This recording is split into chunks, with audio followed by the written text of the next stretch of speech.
آج میں ایک ایسے عظیم شخص کا ذکر کرنے جا رہی ہوں، ایک ایسا مرد مجاہد جس نے امام حسین علیہ السلام کے مقدس خون کا بدلہ ظالموں سے لیا۔ وہ ظالم جو کربلا کے میدان میں حسین اور ان کے اہل بیت پر ٹوٹ پڑے تھے، وہ درندے جو آل رسول پر حملہ آور ہوئے تھے، وہ سب ایک ایک کر کے اس کے انتقام کے آگ میں جل کر راکھ ہو گئے۔ یہ وہ شخصیت ہے جس نے یا سارات الحسین کا نعرہ بلند کیا۔ یہ وہ شخصیت ہے جس نے شمع جیسے خبیث کو، عمر بن سعد جیسے بدبخت کو اور عبید اللہ بن زیاد جیسے سنگ دل کو انجام بد تک پہنچایا۔ یہ وہ شخصیت ہے جس کے دل میں صرف ایک ہی تڑپ تھی کہ امام حسین کے لہو کا انتقام لیا جائے، تاکہ دنیا کو پتہ چل جائے کہ اہل بیت کے خون کے دشمن کبھی بچ نہیں سکتے۔ وہ بہادر مرد، وہ عظیم مجاہد، وہ سپہ سالار جس نے تاریخ کے اندھیروں میں روشنی کی شمع جلائی، جس نے مظلوموں کے دلوں کو ٹھنڈک پہنچائی اور جس نے دشمنان حسین کو چن چن کر مار ڈالا، وہ عظیم بہادر ہے مختار بن ابو عبید ثقفی۔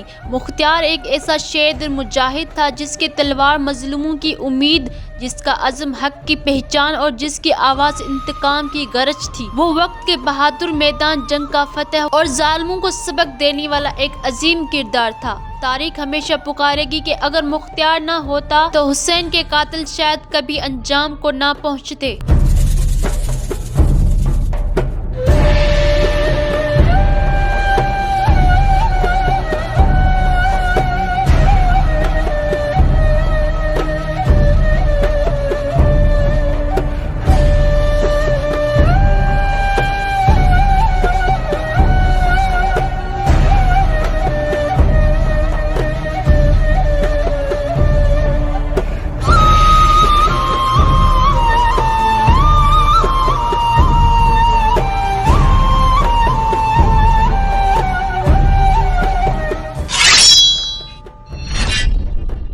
مختار کا پورا نام مختار بن ابو عبید بن مسعود ثقفی تھا۔ وہ قبیلہ ثقیف سے تعلق رکھتا تھا جو طائف مکہ کے قریب کا مشہور قبیلہ تھا۔ اس کے والد ابو عبید ثقفی ایک بہادر سپہ سالار تھے جو جنگ میں شہید ہوئے تھے۔ مختار چھوٹے سے ہی ذہین، شجاع اور سیاسی فہم رکھنے والا انسان تھا۔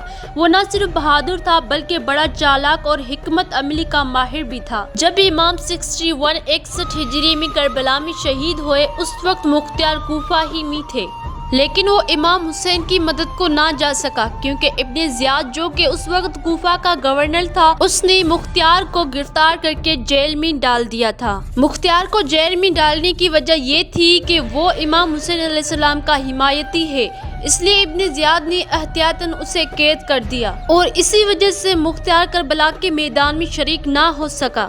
جب امام حسین علیہ السلام شہید ہو گئے تو پورے اسلام میں غم اور غصہ پھیل گیا۔ خاص طور پر کوفہ کے لوگ شرمندہ ہوئے کیونکہ وہی لوگ امام حسین علیہ السلام کو خط لکھ کر بلائے تھے، لیکن وقت آنے پر امام حسین علیہ السلام کا ساتھ نہ دیا۔ اس کے بعد کوفہ میں دو گروہ پیدا ہوئے، ایک توابین یعنی توبہ کرنے والا جنہوں نے امام حسین کی مدد نہ کرنے پر ندامت میں اپنی جانیں قربان کر دی، اور دوسرا مختار ثقفی کا گروہ جو صرف توبہ پر اکتفا نہیں کرتا تھا بلکہ اصل میں قاتلوں کو سزا دینا چاہتا تھا۔ کربلا کے کچھ عرصے بعد عبداللہ بن عمر جو کہ حضرت عمر فاروق کے بیٹے تھے، اس کی سفارش سے مختار جیل سے رہا ہو گئے۔ مختار ثقفی دل ہی دل میں یہی عہد کر چکا تھا کہ وہ امام حسین علیہ السلام کے قاتلوں کو ایک ایک کر کے انجام بد تک پہنچائے گا اور امام حسین کے قاتلوں کو چن چن کر مارے گا اور امام حسین علیہ السلام کے ہر ایک خون کے قطرے کا حساب لے گا۔ جب مختار جیل سے رہا ہوئے تو کوفہ کے نئے حاکم نے مختار کے سامنے شرط رکھی کہ ہم تمہیں رہائی دیتے ہیں لیکن تمہیں 3 دن کے اندر کوفہ چھوڑنا ہوگا۔ یہ 3 دن کی مہلت اس لیے دی گئی تاکہ وہ یہاں کوئی ہنگامہ نہ کرے یا اپنی فوج نہ بنا سکے۔ جب مختار جیل سے آزاد ہوا تو شروع میں خاموش رہا، پھر وہ مکہ اور طائف کی طرف گیا۔ وہاں اس نے بڑے بڑے سرداروں اور کچھ اہل بیت کے چاہنے والوں سے ملاقاتیں کی۔ مختار نے سب کو سمجھایا کہ امام حسین علیہ السلام کو شہید کرنے والوں کو سزا ملنی چاہیے، یہ خون یوں ہی ضائع نہیں جا سکتا۔ مکہ میں اس وقت عبداللہ بن زبیر قابض تھا یہ زبیر کا بیٹا تھا۔ زبیر بن عوام صحابی تھے۔ ان کا بیٹا عبداللہ بن زبیر کہلاتا ہے۔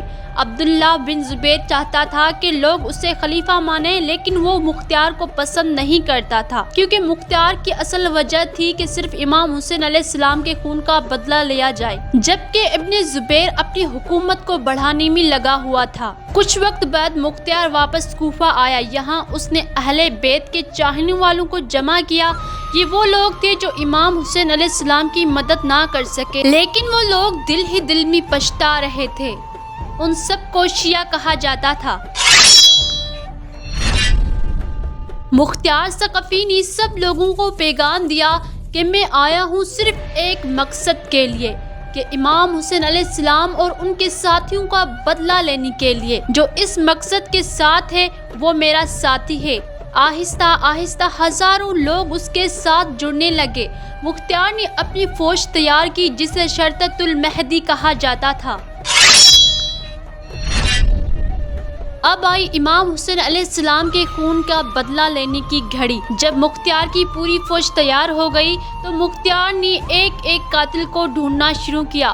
شمیر بن جلزوشن، جس نے امام حسین علیہ السلام کو آخری وقت میں شہید کیا، مختار کے سپاہیوں نے اسے مار ڈالا۔ ابن زیاد، عبداللہ بن زیاد، جو اصل میں اس سازش کا بڑا مجرم تھا، وہ شام بھاگ گیا، لیکن مختار کی فوج نے اسے بھی جنگ میں مار ڈالا۔ حرملہ بن کاہل، جس نے تیر مار کر حضرت علی اصغر کو شہید کیا تھا، مختار نے بھی اسے موت کی گھاٹ اتار دی۔ اور ایک تھا بدبخت خولی، جو امام حسین علیہ السلام کا سر کوفہ لے کر آیا تھا، مختار نے اسے بھی قتل کروا دیا۔ اور عمر بن سعد، جس نے امام حسین علیہ السلام کے خلاف لشکر کی قیادت کی تھی، مختار کے سپاہیوں نے اسے گرفتار کر کے مار ڈالا۔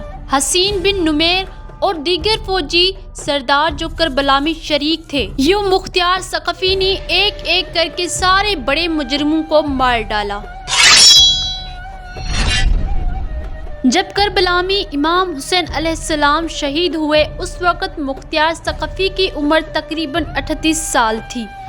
جب اس نے امام حسین علیہ السلام کے قاتلوں کے خلاف قیام کیا، اس وقت اس کی عمر تقریباً 43 سال تھی۔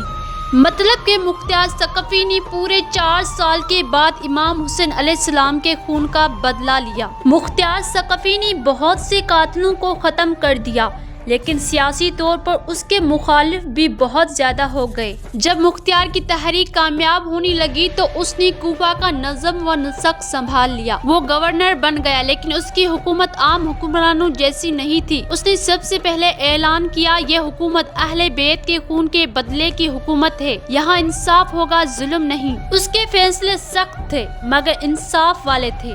غریبوں کو سہولتیں ملی، مظلوموں کو طاقت ملی اور ظالموں کو سزا ملی۔ کوفہ کے لوگوں نے پہلی بار انصاف کا ذائقہ چکھا۔ مختار کی بہادری اور سیاست نے دشمنوں کے دل دہلا دیے۔ وہ صرف ایک حکمران نہیں بلکہ ایک انقلابی تھا۔ اس نے وہ کام کر دکھایا جو کوئی اور نہ کر سکا۔ کوفہ کی گورنری اس کے لیے محض تخت نہیں تھی، بلکہ امام حسین علیہ السلام کے خون کا بدلہ لینے کا ایک ذریعہ تھا۔ عبداللہ بن زبیر، جو اس وقت مکہ کا حکمران تھا، اس نے سوچا کہ اگر مختار طاقتور ہو گیا تو میری خلافت کا خواب ٹوٹ جائے گا۔ اس لیے اس نے اپنے بھائی مصعب بن زبیر کو عراق بھیجا۔ مصعب نے بڑی فوج اکٹھی کی اور مختار کے خلاف جنگ کی۔ یہ جنگ کوفہ کے قریب مسجد الکوفہ اور دارالامارہ کے گرد لڑی گئی۔ مختار نے بہادری سے لڑائی کی، لیکن آخر میں وہ شہید ہو گئے۔ اس کے ساتھ تقریباً 8000 مختاری فوجی بھی مارے گئے۔ مختار ثقفی نے کوفہ پر 2.5 سال حکومت کی، اس کے بعد وہ شہادت پا گئے۔ اس وقت مختار ثقفی کی عمر تقریباً 45 سال تھی۔ کچھ لوگ مختار پر تنقید بھی کرتے ہیں، لیکن اصل حقیقت یہ ہے کہ امام حسین علیہ السلام کے قاتلوں کو بدترین انجام تک پہنچانے والا اصل شخص مختار ثقفی ہی تھا۔ اگر مختار نہ ہوتا تو شاید شمر، عمر بن سعد اور ابن زیاد جیسے لوگ عیش و عشرت میں باقی زندگی گزار دیتے۔ آئی ہوپ کہ آپ کو امام حسین علیہ السلام کے سچے اصحابی مختار ثقفی کا قصہ بہت پسند آیا ہوگا، تو پلیز ہمارے یوٹیوب چینل کو لائک اور سبسکرائب کیجیے۔ اب ہم ملیں گے اگلی ویڈیو میں، تب تک کے لیے اللہ حافظ۔